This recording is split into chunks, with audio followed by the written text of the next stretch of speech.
L'Agence mondiale antidopage est en première ligne dans la lutte contre le dopage dans le sport. Elle définit les règles et procédures, teste les athlètes et actualise la liste de substances illicites. Certaines drogues, comme les stéroïdes anabolisants, sont tout le temps interdites. D'autres ne le sont qu'au moment des compétitions ou que dans certains sports. C'est le cas des bêta-bloquants prohibés spécifiquement en tir à l'arc ou en tir car ils aident à maintenir un rythme cardiaque bas et à limiter le tremblement des mains. Le dopage sanguin est l'un des moyens les plus efficaces d'améliorer les performances et l'endurance. Il est très répandu dans le cyclisme professionnel.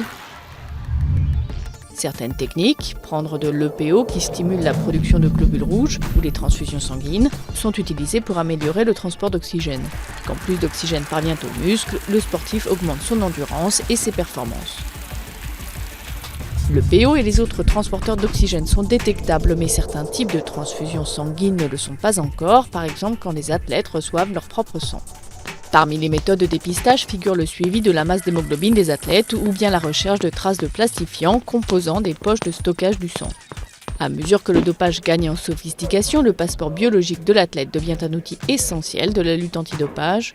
Les athlètes sont suivis toute la saison et leurs variables biologiques régulièrement mesurées, comme le rythme cardiaque, la masse graisseuse, l'hématocrite et d'autres variables sanguines. Des fluctuations brutales ne sont pas naturelles et révèlent l'usage probable de produits illicites. Mais ce système aussi connaît des limites.